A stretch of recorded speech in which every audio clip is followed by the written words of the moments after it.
E aí, pessoal, tudo beleza? Meu nome é Marcelo, sou aluno do programa de pós-graduação em Educação Física da Universidade Federal de Goiás e estou aqui para fazer um passo a passo com vocês sobre como fazer uma regressão binária. Isso como forma de avaliação da disciplina do mestrado de tópicos avançados em bioestatística. Primeiramente, na regressão logística binária, diferente da regressão linear, ela possui a variável dependente é categórica dicotômica, ou seja, duas categorias, enquanto que na regressão linear a variável dependente é contínua. Essa que é a grande diferença entre as duas.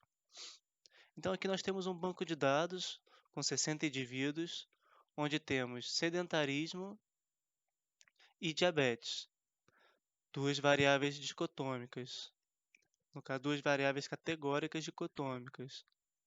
Aqui nós temos a idade de cada uma, mas nós não vamos utilizá-la nesse vídeo. E qual que é o nosso objetivo nesse passo a passo? Saber se o sedentarismo é um preditor para diabetes. Então, para se fazer, primeiramente, essa regressão logística binária, precisamos entender alguns pré-requisitos.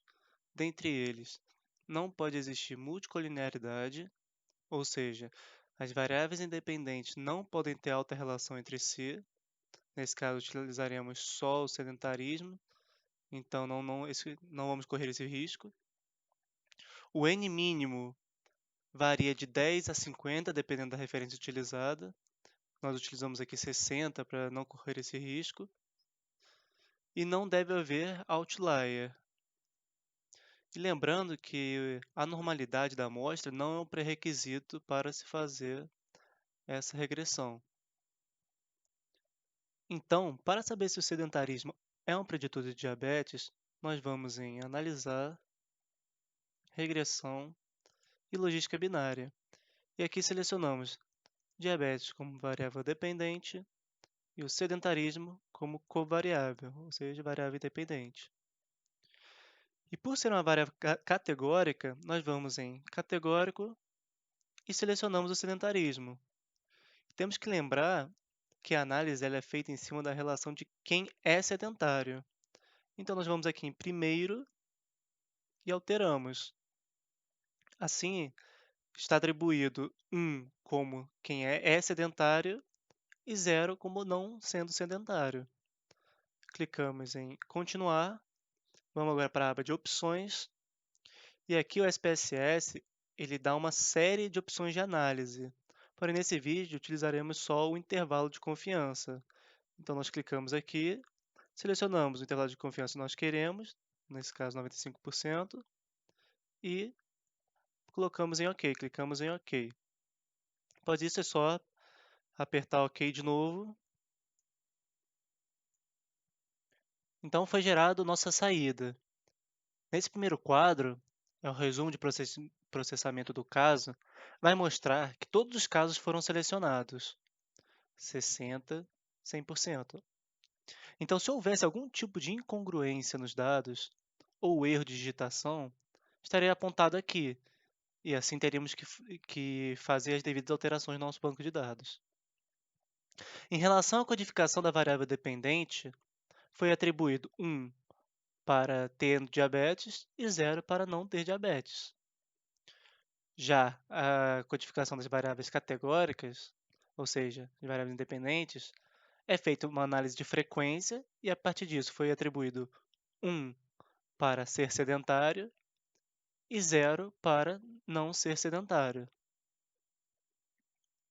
Esse bloco 0 aqui, bloco inicial, ele representa um modelo sem a variável independente, ou seja, sem o sedentarismo. E nele mostra que em 53,3% dos casos é sim para diabetes, ou seja, 53,3% dos casos são de indivíduos diabéticos. Já o bloco 1 é a análise feita com a variável sedentarismo. E nele foi feito um teste de Q quadrado, os graus de liberdade e o valor de significância. E aqui nós podemos ver que há sim uma associação entre o sedentarismo e a diabetes, porque o P é menor do que 0,05. Nesse caso, ele é 0,005. Assim, o resumo do modelo, a partir do teste de verossimilhança, nesse caso, quanto maior, melhor, mas nós não vamos nos atentar a esse valor, nós vamos nos atentar apenas a esses dois valores aqui, de R quadrado, que mostram em percentual a proporção das variáveis independentes, ou seja, o sedentarismo ele explica de 12,5 a 16,7% dos casos, o que mostra uma relevância. Já essa tabela de classificação aqui, ela tem o cálculo da especificidade do modelo. Então, ela vai associar o sedentarismo à diabetes.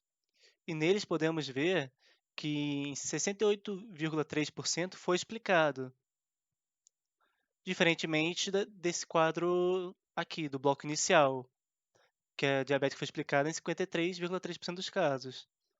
Então, nós podemos ver que quando inclui o sedentarismo, esse número aqui aumenta. Então, há uma associação entre ser sedentário e diabetes. E para complementar, nós vamos aqui para a tabela das variáveis da equação, que é composta por vários itens. E aqui eu destaco o exponencial de beta, ou odds ratio, que quer dizer o quê? Que os indivíduos pertencentes à categoria sim para sedentário têm 4,636 vezes maior de chances de ter diabetes do que a categoria não para sedentarismo. E isso com um grau de significância de 0,006, o que mostra que realmente tem significância, porque é menor do que 0,05. Outra coisa é o intervalo de confiança que nós temos aqui, que vai de 1,540 até 13,963. E o que mostra que isso foi relevante porque os valores são maiores do que 1. Por fim, apresenta aqui uma sugestão de como se deve apresentar os dados. Foi realizada uma regressão logística binária para verificar se o sedentarismo é um preditor do desenvolvimento de diabetes. Então, podemos dizer que esse modelo foi significativo, porque os valores que me mostram isso são os valores de Q quadrado, com o grau de liberdade, no caso 1, e P menor do que 0,05. Além disso, se preferir, podemos reportar também os valores de R ao quadrado, qualquer um dos dois. Podemos dizer, então, que o sedentarismo foi um preditor significativo, dando as informações do coeficiente do sedentarismo. Nesse caso, odds ratio, e o intervalo de confiança, que para odds ratio foi de 1,540 a 13,963. Bom, esse foi o passo a passo. Eu apresentei aqui para vocês de uma maneira bem simplificada. Eu espero que vocês tenham gostado. Agradeço também a minha dupla de trabalho, Marcos, pela ajuda. E é isso. Qualquer dúvida, estou à disposição.